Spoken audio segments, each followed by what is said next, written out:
On today's Austin Faith Dialogue, we're remembering that it's Women's History Month and talking about the role of Protestant women in religion over the last several centuries. It'll be a fascinating discussion, so stay with us for Austin Faith Dialogue. Austin Faith Dialogue, at the crossroads of religion and life. A series highlighting the cultural and social interactions between the worshiping and religious communities in and around the capital city. Austin Faith Dialogue is brought to you by the Austin Metropolitan Ministries in cooperation with KXAN. Join us now in Austin Faith Dialogue. We're glad you joined us today for Austin Faith Dialogue during this Women's History Month. I'm Sandy Wilder, your host, and today, so that we remember it is Women's History Month, we have a special guest, Dr. Lisa McLean, a lecturer in the UT History Department. And Lisa, it's so good to have you here. It's a pleasure to be here this morning. And we're going to talk about, as I understand, three sort of large themes. First, women's role in Protestant history over the last several centuries, and then take a particular look at St. Teresa of Avila, and then, because most of us are just ordinary women in religion, what has happened with ordinary women and what have we been able to do, right? Yes, I think these are all really hot topics right now because a variety of denominations, Catholics, Episcopalians, the Southern Baptists, are all questioning the role of women in the church. Issues such as should they be priests, what the role of a good Christian woman should be in family and marriage and in the church. And these are really issues that started hundreds of years ago, if not more than 1,000 years ago. Well, I remember from my study of history that several centuries ago, true, women didn't have the same role in society, didn't have the same privileges that they do now. But I would have thought that the Protestant Reformation, which was intended to throw the church open to people's participation, would have settled some of these issues for women. Not so much, because both the Roman Church as well as most of the Protestant denominations were working off of centuries of ingrained ideas about exactly what women were, based on classical Greek, classical Roman, and even old Judeo-Christian ideas. Basically going back to the idea of Eve being the first sinner and created in the image of man rather than in the image of God. And this sort of divine law or ordering of things was used to justify ideas that women were morally inferior to men, they were physically inferior, intellectually inferior, all justifying the fact that women were more likely to err and so it should be the men who lead, not the women. And the Protestant Reformation, although it did increase the reliance upon Scripture and going to the Bible, didn't necessarily advocate women going to the Bible and learning from it independently in the same way as it did men. Protestant denominations in particular look to the words of St. Paul, either in Timothy or in 1 Corinthians, emphasizing the idea that if a woman is going to learn, she should learn from her husband, she should learn at home, and that she shouldn't preach and shouldn't teach on her own. So the Protestants basically were operating under a same set of preconditions about what women were as the Catholics were, and this justified women's exclusion from leadership roles in the church. So women were, in effect, through religious tradition, as well as what the sacred writings, the Bible said, excluded. What then were women doing during these centuries? Well, officially excluded is true, but there's often a big difference between the rules of the church that come down from on high and the way those rules are received by the laity and used on a day-to-day basis. It's very much a two-way interaction between the two, sort of a meeting in the middle and a constant give and take between the two. Officially, women aren't supposed to take leadership roles, but in reality, we see women carving out spaces for themselves, opportunities to act, to lead, to direct their own personal spirituality, their family's spirituality, and even society's spirituality. And they're not breaking rules in doing so, but they're pushing the limits and pushing the boundaries of what is acceptable behavior for women in the church. Would it be fair to say, back these several centuries ago, that women were, for the most part, illiterate and couldn't read the Bible, so that their understanding of faith was mediated by somebody else? In general, for lay women, that would be true. Your only segment of women that tended to be literate for a good portion, my particular field of study is from about 1400 to 1800. Women in convents tended to get a fairly good education insofar as they would be able to read religious works at the time. Protestant women, for the most part, would have gained most of their religious understanding through their husbands or through their fathers or through their priests. Women weren't supposed to have unrestricted access to the Bible. They were supposed to be carefully directed. And if a woman could read, her husband was supposed to show her the particular parts of the Bible that were proper for a woman to read. I'm glad we live now, but on the other hand, you say that in a certain sense, women's roles haven't changed that much, or the understanding of what women should and could do hasn't changed all that much. Well, I think that in reality we're debating a lot of issues about what women's roles in ought to be, when in reality they have been filling these roles for hundreds of years, and it's just a question of recognizing that they're doing so, giving official authorization for them to fill these roles, and giving equitable value to the contributions that women already in reality have been making for centuries, despite rules to the contrary. We've been doing a lot more than we think. Well, now, if I were to go back, if I were, say, one of your students, and were to go back and say, Dr. McLean, point me in the direction of a woman who really was making a significant contribution to the faith, who would you point me in the direction of? Well, one of my favorite women is a 16th century woman, Teresa of Avila, who was a member of the Catholic faith and was a Carmelite nun in Spain during the 16th century. And she actually is one of the women who was a mystic at this time, receiving personal revelation direct from God.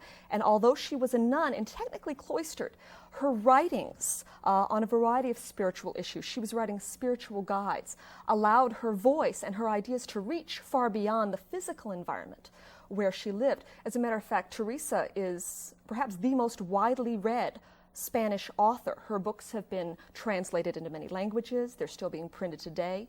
And with the exception probably of Miguel de Cervantes, the author of Don Quixote, she's the most widely read Spanish author, male or female. Now, you say she was a mystic, and Right. my understanding of a nun is that this is a person who is called to a certain vocation. What in Teresa's background would have led her to be called to be a mystic? You get called. You don't choose at this point to be a mystic. A mystic is a person who has direct, experiential, very emotional contact with God. God comes and visits the mystic. And it's not something that a person chooses to do. A person doesn't just sit down and say, hey, God, come and talk to me.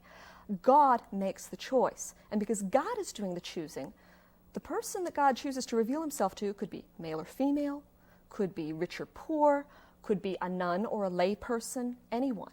And so we see a variety of mystics in the Middle Ages and into the early modern period of history because mysticism was popular with women because they didn't necessarily have a lot of other roles that they were filling in the church. A man could always be a priest, he could be a monk, he could be a friar, but women didn't have as many other opportunities to participate, and perhaps that's why we see more of them. But now, sorry, from the way you talk, it sounds like then a number of people were mystics. Yes. What is it that then about Teresa that has caused her to be remembered all these centuries later? A couple things. One of the things is Teresa is known for the very intensity of her mystical experiences or raptures, so to speak. She would fall into sort of a catatonic state, could be minutes, could be hours, in which time she would actually meet with Christ. Other biblical figures. She would witness scenes from Christ's life, not as if it were on television, but as if she were actually there participating. So the intensity and also the repeatedness throughout her life with which she received these visions. There was a continuity to her mystical experiences. And then she wrote them down. Many mystics were considered to be a challenge to the church. But Teresa in particular appears to be fairly mainline because she was constantly counseled by the male members of the church. She submitted her writings to be censored, and she allowed herself to be directed by the institution of the church. So she was acceptable, she wrote them down, and her writings tend to be remembered because she wrote in very simple style, simple language, and dealt not with complex theological issues, but with rather timeless issues of a sort of pilgrimage that every human being's soul takes on this world. And her spiritual guides advise people at many stages on their journey as to how to get their soul closer to God And they're timeless questions written in a timeless fashion, and that's why she has remained, I think, so popular. Despite the censorship, I'm struck by the fact that she was such a good Catholic that she did submit her writings for review and censorship. Well, what can you tell us about what specifically she wrote? Do you remember any quotations, perhaps? Because not everybody may have read her. Right. Well, in particular, the things that strike me is this issue that she does have a certain timeless quality. She addresses issues relating to people's souls in language and asking questions that people even in the 21st century can relate to. For example, she questions that if a person were to come up to us today on the street and you were to ask them, "Who are you?" and they didn't know their name, they didn't know their mother, their father, what country they would come from, we would think this was rather odd. But Teresa says this is exactly the same relationship that most human beings have with their souls. They know they've got one, but they don't know its origin, they don't know what it's for, they haven't gotten contact to know what their soul is. And she says that instead we tend to maintain too much of a worldly attitude and concern ourselves with worldly questions. In particular, things like, what is someone else going to think of me? Is someone else watching me? Should I fit in with the crowd or should I do my own thing? What would be the best way to be accepted? And Teresa says that by concerning ourselves with such worldly matters, we don't ask the proper questions about what our soul is and how do we get the soul closer to God. And instead, we should be focusing more on questions of getting to know ourselves through prayer, through meditation, and through introspection. And there are actually questions about self-knowledge and a pilgrimage through our lifetime that are applicable not just for Christians, Catholics, but for Jews, for Muslims, for Buddhists, even for Wiccans or New Age devotees. They're questions that everybody can be concerned about and find answers to in this particular woman's writing from 500 years ago. And then the question occurs to me, how was she received in her time, since she's asking for such a personal experience? She was actually received very well during the period of her lifetime. She was one of the big reformers of the Carmelite order in Spain. So she spent a lot of her time traveling around establishing reformed convents in Spain, very much under the direction of male church leadership. And as such, most people, including the males, recognized that she had had some sort of divine, intimate contact with God. And for that, her counsels were quite revered. And that's why she was asked repeatedly to write down her knowledge, both for the sisters of her order and for others. And that's why we still read her, I guess. Exactly. Well, we'll come back then and talk about ordinary folks, the rest of us, in the second half of the show. Thank you. And thank you for being with us. We'll look forward to seeing you on the next half of Austin Faith Dialogue.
Glad you're here for the second half of Austin Faith Dialogue as we're remembering Women's History Month this month and having a great conversation with Dr. Lisa McLean from the UT History Department. Thanks again for being here. My pleasure. Now, in the first half, we talked about sort of women's roles. And then we talked about St. Teresa of Avila, who did and said things many of us may never reach. So what about us ordinary women? Women who are not world-class theologians, who do not necessarily know that kind of intimate relationship with God that St. Teresa did. What can we find ourselves in the history of Exactly. religion? I mean, part of the reason St. Teresa is so interesting is precisely because she is outside the norm and has done something extraordinary.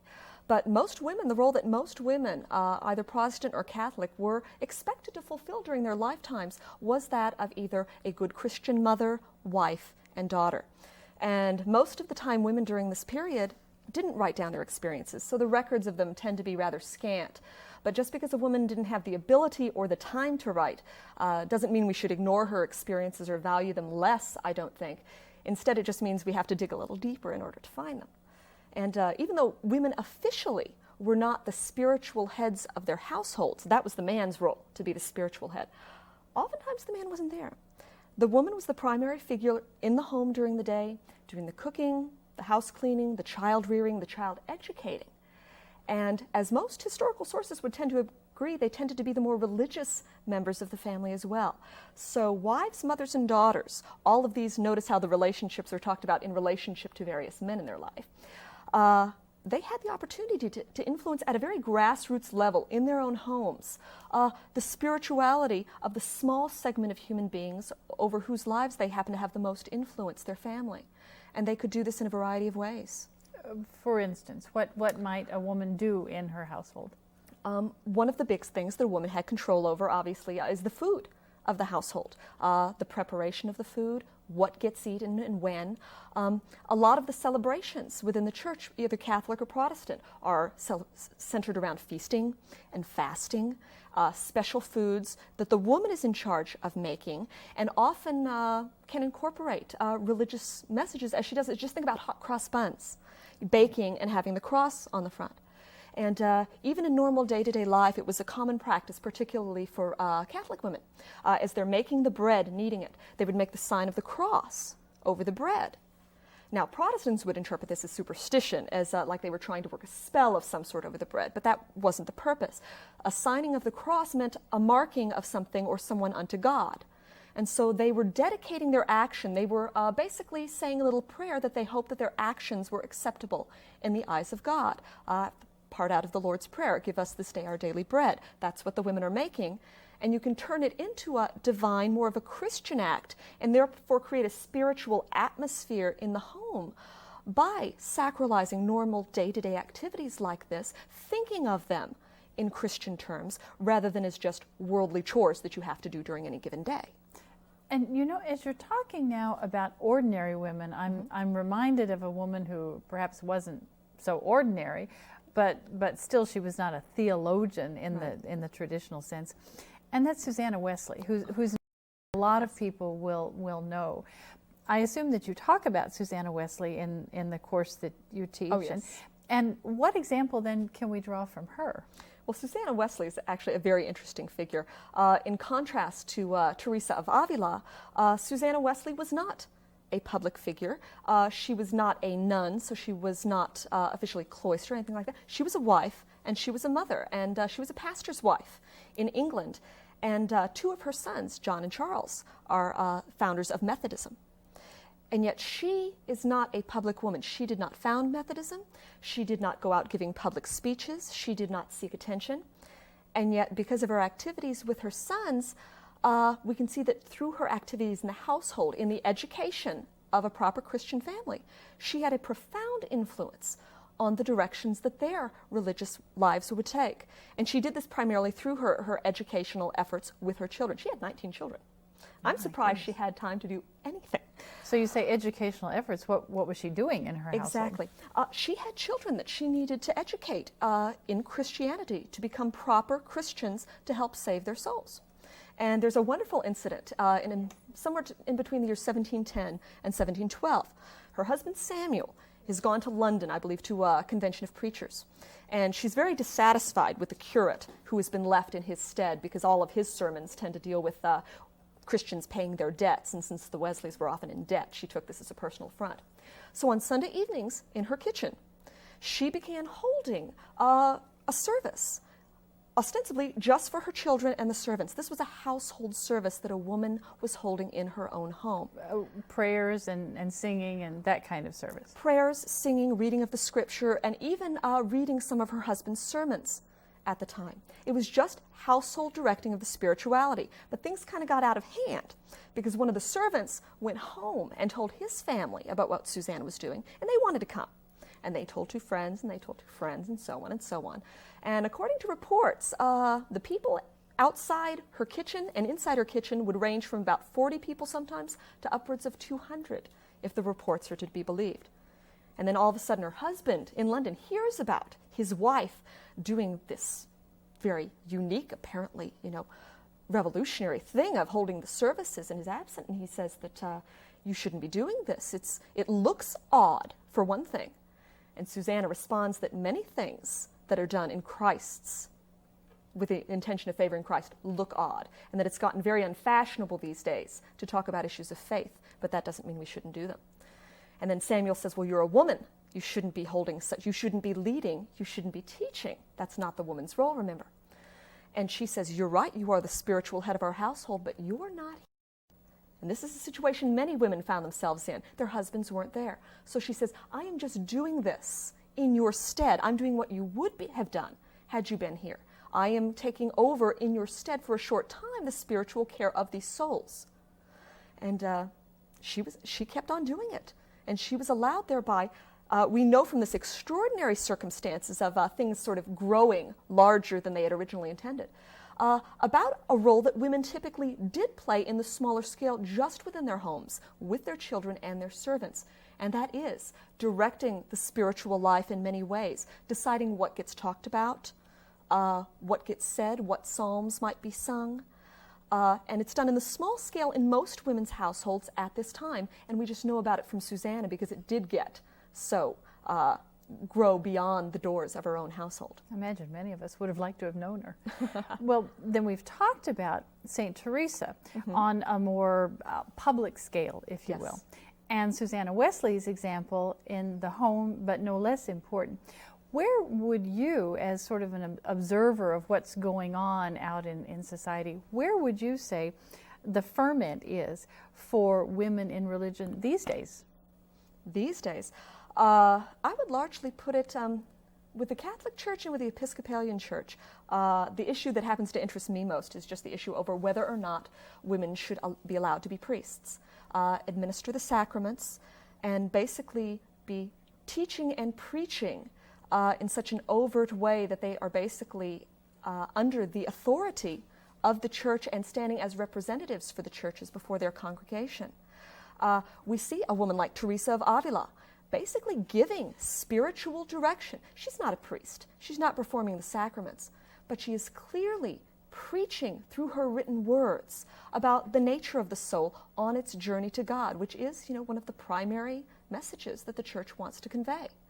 I think issues such as Susanna Wesley's taking over of spirituality within the household is reminiscent to me of some of the issues that the Southern Baptist Convention is talking about the proper role of a Christian wife and a Christian mother in obedience, and questioning exactly what a woman's role in the household is. Susanna Wesley was not trying to be revolutionary.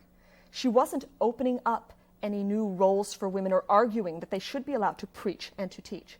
But she was arguing that women held spiritual responsibility for their families, and she was using it. That's why I think a lot of these issues, it's not so much a case of arguing should women be doing this or should they be allowed to do that.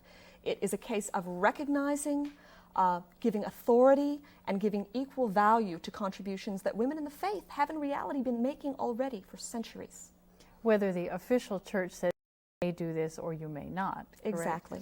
Now, you're a historian by profession, so if you were to imagine yourself, say, a few hundred years down the road, looking back at our time, what do you suppose the record of history will be then in terms of women's role in the faith these days? I think it would be one of women's increasing participation. I think it's a question of overcoming a lot of very ingrained attitudes about what women are, what they're capable of, and women's relationship to man and to God, and finally coming to a sort of balancing it out where women can have an equal and not necessarily exactly the same role as men, but one that values women's unique capabilities and offers women significant and equal opportunities to participate in religion. That's what I would like to see. Let's hope the record of history bears that out. So then in the classes, the seminars and all that you teach now, what are you trying to have your young learners, both women and men, what are you trying to have them understand about what questions to ask, what approach to take to the ferment of women in religion today? I think that men and women who come into my classes have preconceived notions about who women are and what their roles in society ought to be. But I think that a lot of young people have not questioned where those ideas came from. If you're going to slot somebody into a particular role and assume they have certain capabilities, I think you should learn why women are thought only to be capable of fulfilling certain obligations and roles and not others. And if you go back to history and examine the foundations, the early Greek, Roman, Judeo-Christian ideas about this, and you disagree with the philosophies as to how they came into being, then you can question the role women have in society today, whether it be in religion, economics, in the family, in politics, whatever. And you can work to change it because you know the foundations on which current attitudes rest, and you can undermine them if you want, or to the contrary, if you support them, then you can work to support them. But as long as you make an informed choice, an informed decision, I think that's the most important thing to convey to today's students. Are there some good resources for people to read or to look at to help them become informed? Oh, there are a vast variety. Gender tends to be a very hot topic today. One of my favorite happens to be a book by Mary Wiesner called Women and Gender in Early Modern Europe. And it talks all about women in a variety of roles: religion, politics, culture. Women, not just in religion, have been making significant contributions intellectually, scientifically, culturally, and economically, but their role tends not to have been valued. If women weren't on a stage, such as politics, if women weren't monarchs, if women weren't out front leading economic venture, women were assumed to be at home because that's where women were supposed to be. But in reality, in daily life, as in religion, women tended to press against the boundaries. And this is particularly true in cases anytime there's an upheaval, war, a religious upheaval like the Protestant Reformation. It tended to open up opportunities for women to participate in public to a degree they hadn't before. But in general, just as in World War II, if you're familiar with the story of Rosie the Riveter, women had opportunities while the men were at war, but as soon as men come home, women were expected to go back to the homes. This has been true century after century. As soon as things stabilize, women are expected to give up their new revolutionary roles and return to their traditional ones.